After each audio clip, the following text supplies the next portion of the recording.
Sou o professor Tiago Tesotto, do Departamento de Ciência do Solo da Exalc Universidade de São Paulo, e atuo principalmente na área de nutrição mineral de plantas, principalmente entendendo como que a planta ela reconhece, identifica, interagem com o ambiente solo para que eu aumente a eficiência de absorção do meu nutriente, então contribuindo aí para o incremento da sustentabilidade, maior recuperação dos insumos do ambiente agrícola. No ambiente produtivo, a gente tem como uma das premissas ou pilares da produtividade construir o que comumente a gente conhece de perfil do solo. E aí, trazendo um pouco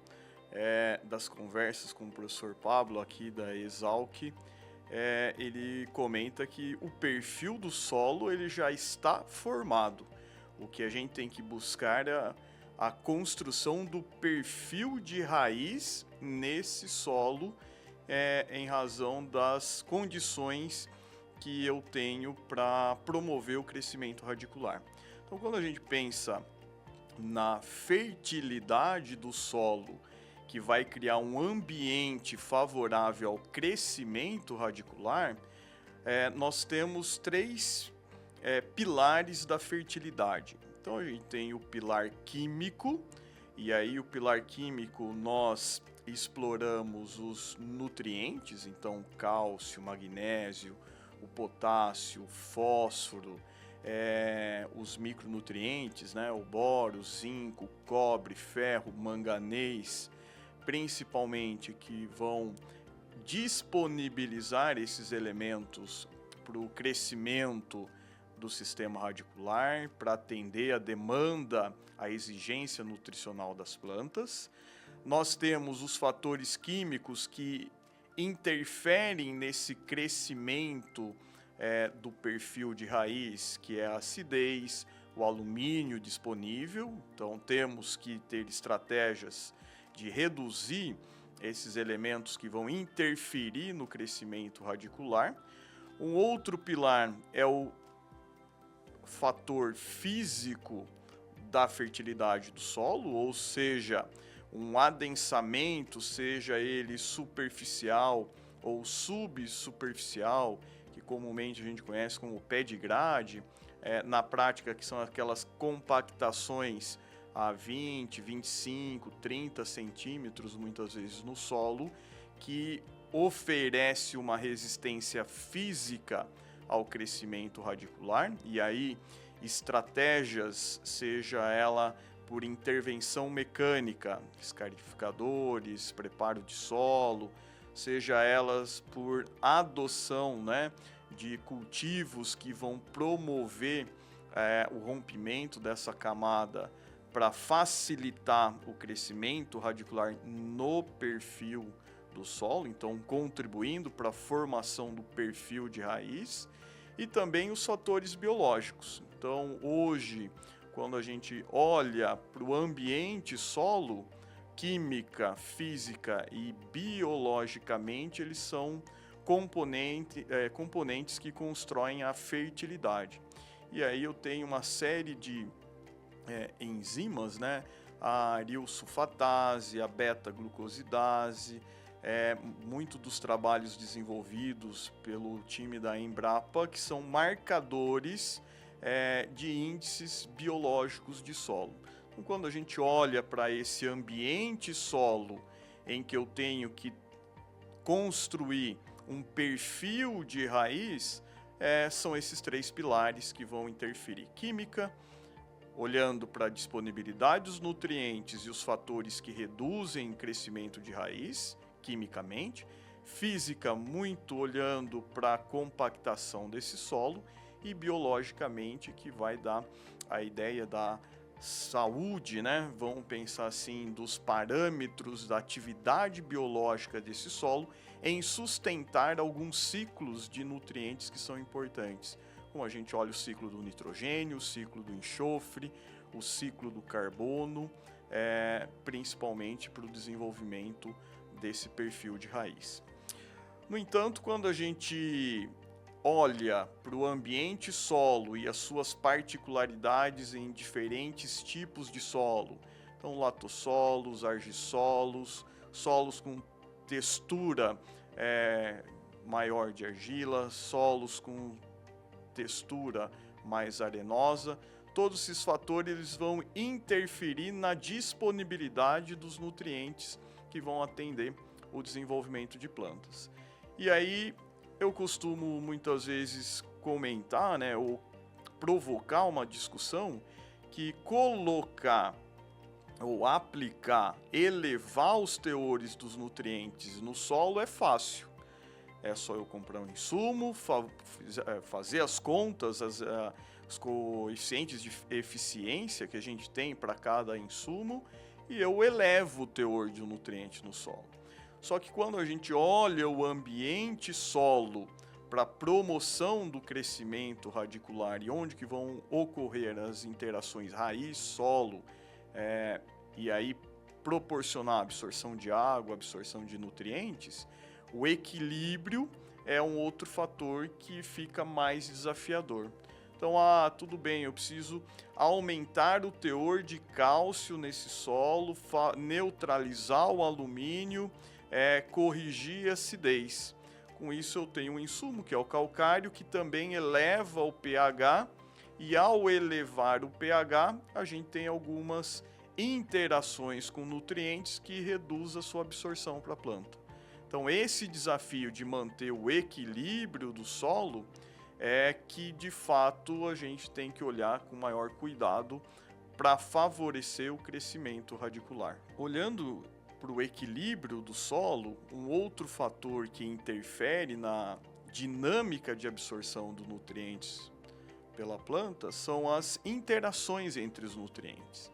Então, comentei do calcário que a elevação do pH indisponibiliza alguns elementos, mas nós também temos interações entre os nutrientes. Então, aumentar o teor de fósforo, ele vai reduzir a absorção de zinco, elevar o teor de potássio, ele pode competir com a absorção de magnésio, aumentar o teor de cálcio, ele interage com o acúmulo de zinco, aumentar o teor de fósforo, ele reduz a absorção ou compete muitas vezes com a absorção de outros elementos, como zinco, manganês, favorece o ferro.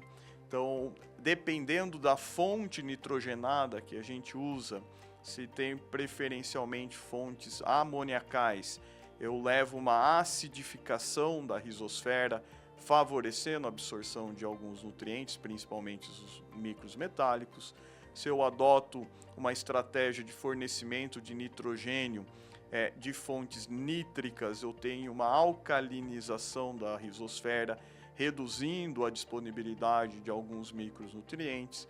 Então, essa dinâmica de absorção de nutrientes é o desafio de a gente atender a planta para que ela não perceba essas limitações e explore o seu potencial. Então, olhando para o solo, talvez o desafio hoje seja construir um ambiente equilibrado que proporcione um crescimento de raiz no perfil, contribuindo com a sustentabilidade da produção agrícola. E por que é importante, quando a gente fala construção do perfil do solo, e agora a gente entende que é construção de raiz no perfil do solo, que muito do que essa raiz em profundidade ela vai atenuar fatores climáticos, principalmente relacionados à absorção de água.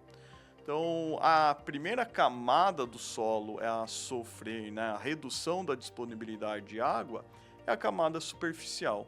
Mas muitas vezes, quando a gente olha em profundidade nesse solo, eu ainda encontro água em que minha raiz consegue absorver e eu mantenho minha planta hidratada, muitas vezes não é suficiente para promover uma vegetação nessa planta, mas eu mantenho minha planta hidratada em períodos de restrição hídrica, e isso faz com que eu evite, né, ou eu atenue a redução do potencial produtivo por intempéries climáticas, muito olhando aí pela restrição hídrica. Então, construir perfil de raiz, ele permite explorar um volume, né? Pensando que essa solo é uma caixa d'água, em que eu promovo, exploro um volume maior de solo com maior disponibilidade de água para atender essa planta. Um outro fator que colabora com a construção de perfil de raiz no solo é que quanto maior o volume radicular que eu tenho explorando o meu ambiente solo, menor é a concentração de nutriente que eu tenho que ter por volume de solo disponível daquele nutriente. Então, a gente chama do nível crítico. Então, o que é o nível crítico? É o teor, o limite superior da classe média de interpretação das análises de solo, e aí, dependendo do extrator, dependendo da região, da norma que eu sigo para fazer a interpretação, eu tenho esses valores estabelecidos. Quanto menor o volume radicular, maior é a necessidade, maior é o teor, maior é o nível crítico daquele elemento. A partir do momento que eu amplio, promovo um volume de raiz explorando o meu solo, consequentemente eu preciso de teores menores no solo para atender aquela demanda da planta. Então, promover a construção do perfil de raiz, ele tem duas importâncias em mitigar constâncias ou adversidades do clima. Pela limitação hídrica, que eu aumento a caixa d'água em que eu vou explorar esse volume de solo para absorção, seja para atender minha planta hidratada em condições de restrição hídrica. E a segunda é que eu posso ter ambientes com menor teor de nutrientes, porque eu tenho um volume de solo maior a ser explorado, e isso traz uma interação mais atenuada em termos de elementos, evitando muito das competições, das interações que a gente tem nos mecanismos de absorção de nutriente pela raiz. Então, quando eu olho esses dois fatores, eles contribuem muito para a estabilidade. E também, quando a gente pensa, né, em acumular carbono no perfil de solo, construção de reserva, incorporação de matéria orgânica, quanto maior a profundidade do sistema radicular, maior reserva, mais carbono eu consigo estabelecer nesse solo. Então, a promoção do crescimento radicular no perfil, ela tem inúmeras vantagens. Bom, como que eu faço isso? Como que eu construo o perfil de raiz no ambiente produtivo? Então, olhando para aqueles parâmetros, atributos que a gente comentou no início, eu tenho o atributo químico, o atributo físico e o atributo biológico. Então, o atributo químico, eu tenho que neutralizar alumínio ou indisponibilizar alumínio. Então, quando eu falo neutralizar alumínio, é a reação do alumínio com uma calcário, seja ele uma fonte que vai neutralizar, vai reagir no solo, disponibilizando o OH, o alumínio reagindo com o OH, formando hidróxido de alumínio. Hidróxido de alumínio é insolúvel e eu neutralizo o alumínio, evitando que ele interfira no crescimento radicular, principalmente em ambientes em profundidade. Ou eu tenho outras oportunidades de trabalhar com gesso. Então, gesso agrícola, ele tem a capacidade de dissociar o sulfato de cálcio, o enxofre descendo, caminhando nesse perfil por movimento, né, de fluxo da água nesse perfil, ele chega às camadas mais profundas e consegue indisponibilizar o alumínio, formando uma associação do alumínio com enxofre. Então eu formo sulfato de alumínio, e o sulfato de alumínio ele tem propriedades de aglutinar argilas no solo. Então por isso que muitas vezes a gente observa um pessoal comentando que o gesso, né, tem um efeito físico também em perfil de solo, porque ele aglutina as argilas dispersas nesse solo, e aí o alumínio ele está associado com o sulfato, e então ele está indisponível na solução, ele não afeta o desenvolvimento radicular. Se o gesso reduzir a quantidade, aí esse alumínio ele volta para a solução. Por isso que é uma indisponibilidade e não é uma neutralização de alumínio. Então esses são os principais insumos, né, quando a gente pensa em corrigir os elementos que prejudicam, que reduzem o crescimento radicular. Tem outras possibilidades de ferramentas que promovem o movimento de cálcio. Então, algumas tecnologias de óxidos de cálcio, nitrato de cálcio, ele também tem essa característica de mover cálcio no perfil de solo, e aí principalmente porque raiz só cresce onde tem cálcio. Cálcio é um elemento imóvel na planta.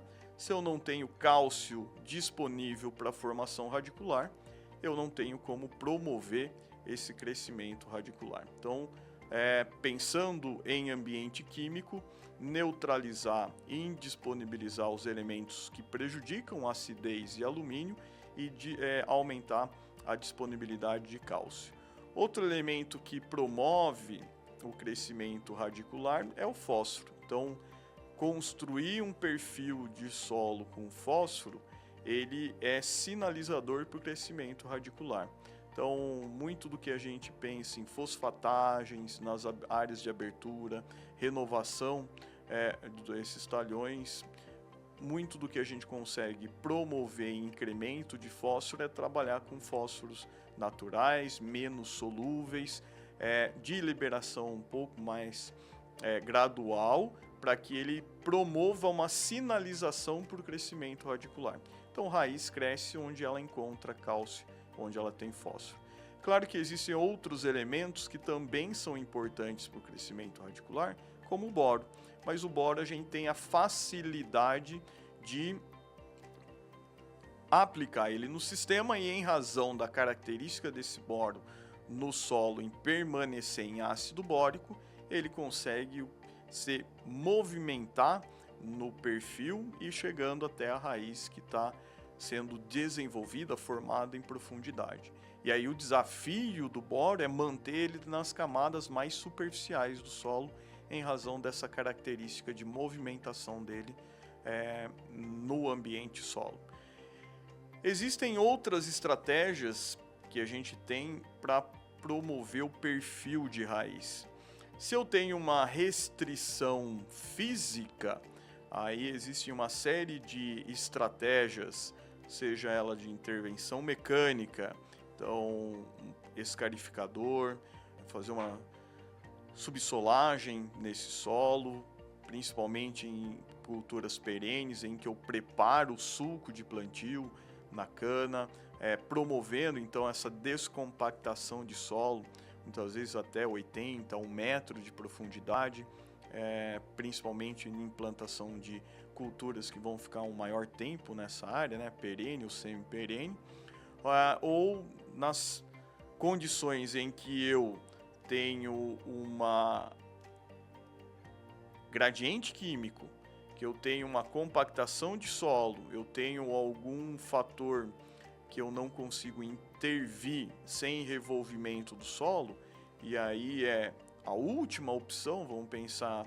em termos de sustentabilidade do sistema, é entrar com um preparo de solo para que eu, como se fosse resetar o meu sistema, para que muito das interações ou dos distúrbios que têm dificultado o crescimento radicular, eles sejam corrigidos. E aí então entra muito a questão de preparo de solo, pensando em promover descompactação. E aí plantas de coberturas, elas têm ajudado em dois sentidos.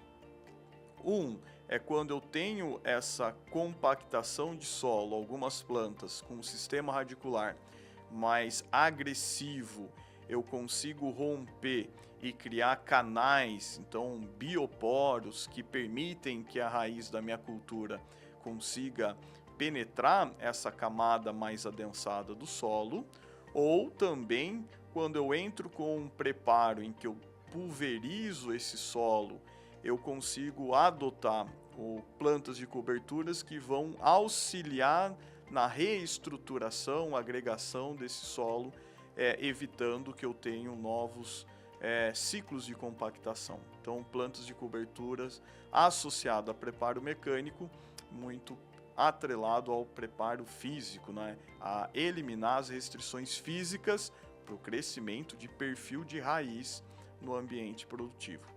E por fim, o elemento biológico. Então, plantas de cobertura, a cultura, elas promovem o crescimento radicular, elas permitem o desenvolvimento radicular, onde que eu posso associar uma série de micro-organismos que também vão colaborar, seja na parte física, seja na parte química, então liberando nutrientes, favorecendo ciclagem de nutrientes, sejam construindo uma microbiologia de solo que pode ser supressiva a nematóides, a pragas, a doenças e contribuir para aqueles ciclos que a gente comentou de nitrogênio no solo, de carbono no solo, do enxofre no solo, muito da disponibilização das interações entre esses elementos, ela vem da comunidade biológica.